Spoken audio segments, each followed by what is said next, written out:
Lights, sound, camera, and action. Healthy family के लिए अपनाइए healthy रतन food oil. काट काट काट। ये क्या कर रही हो ऋषिया? और कितने रीटेक्स दोगी? ये तुम्हारा 70वां टेक था, 70वां टेक। और डायलॉग बोलने के बाद ही तुम्हें प्रोडक्ट को शो करना है, उससे पहले नहीं। और कितनी बार बताना पड़ेगा यार तुमको? भाई जब काम करना आता नहीं है तो क्यों आते हो इस इंडस्ट्री में? बस हमारा टाइम वेस्ट करना है तुमको बस।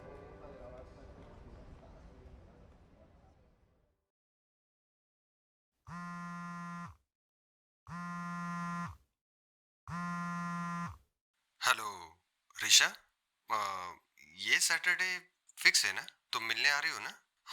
वो क्या है ना कि मैं तुम्हारे बारे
और इशू में तुझे ही कॉल करने वाली थी। I was about to call you. बहुत लंबी उम्र है तेरी। सॉरी यार। क्या हुआ? What happened? कुछ भी तो नहीं। तूने मुझे मिलने बुलाया और तू ही लेट आई है। हाँ वो ट्रैफिक के वजह से। देख ऋषु, तेरे चेहरे से सब पता चल रहा है। Come to the point. क्या हुआ, सीधा बोलना। दिशानी तू तो सब जानती है, हमेशा का। हमारी बात हो चुकी है इस बारे में। हाँ हो चुकी है, लेकिन उससे क्या फर्क पड़ा? मेरी तो हिम्मत जवाब देने लगी। क्या हुआ, ठीक से बता। कल एक ऑडिशन के लिए गई थी। ये तो अच्छा हुआ ना। प्लीज पहले पूरी बात सुन ले। अच्छा सॉरी, बोल सॉरी। एक कोई नया डायरेक्टर है बंटी शर्मा नाम का। वो अंशुमन खुराना को लेकर एक फिल्म बना रहा है। कोई फिक्शन स्टोरी है। उसी के सिलसिले में कास्टिंग डायरेक्टर से मिलने एजेंसी गई थी। बहुत उम्मीदों के साथ गई थी, लेकिन वहाँ का माहौल ही कुछ और था। कास्टिंग डायरेक्टर ऑडिशन के दौरान बार बार मुझे यहाँ वहाँ छू रहा था। कह रहा था तुम कितनी खूबसूरत हो, तुम्हारे नैन नक्शे इतने अच्छे हैं। हरामखोर ताड़ रहा था। मुझे बहुत घुटन सी महसूस हो रही थी वहाँ। मानो मैं कपड़े पहनकर भी उसके सामने नंगी खड़ी हूँ। बात यहीं तक होती तो भी ठीक होता, लेकिन उसने कहा कि इस रोल के लिए मैं परफेक्ट हूँ और ये रोल मुझे ही मिलना चाहिए। बस करना इतना था कि सैटरडे को उसकी बीवी कहीं बाहर थी, तो अगर कुछ फ्री टाइम हो तो रोल के बारे में ब्रीफ डिस्कशन करना चाहता था मुझसे अकेले में। क्या? ताकि रोल की अंडरस्टैंडिंग हो। अंडरस्टैंडिंग, और वो भी अकेले में। मादर कमीना कुत्ता साला है कौन वो? Who the hell is he? उसका नाम बता। अगर उसके घर जाकर उसको गंगाधर नहीं बनाया ना, तो मेरा नाम भी दिशानी नहीं। बोलना, टेल मी द नेम। अब वो रोज कॉल करता है, वो रोज मिलने को कहता है। मैं परेशान हो गई हूँ दिशा, खुद से भी और इस जिंदगी से भी। Rishu please don't cry, please. सुन, अब मेरी एक बात अच्छी तरह सुन and keep this in mind. ये दुनिया बड़ी काइयां है, यहाँ सब कुछ इतनी आसानी से नहीं मिलता, मांगना पड़ता है, जरूरत पड़ने पर छीनना पड़ता है, दूसरों की उम्मीदों की लाशों पर अपने इरादों के महल बनाने पड़ते हैं। मैंने तुझे पहले भी कहा था, इंडस्ट्री में स्ट्रगल करना इतना आसान नहीं है। सालों साल काम ढूंढना पड़ता है, लगातार काम ढूंढना पड़ता है।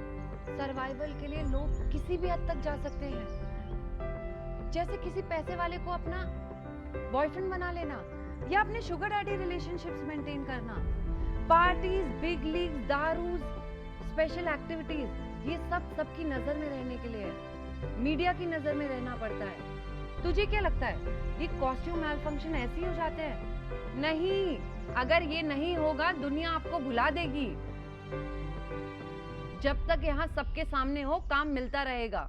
रीशु, अच्छी बुरी हर तरह की पब्लिसिटी बटोरनी होगी। There is no choice, you see. जानती हूँ।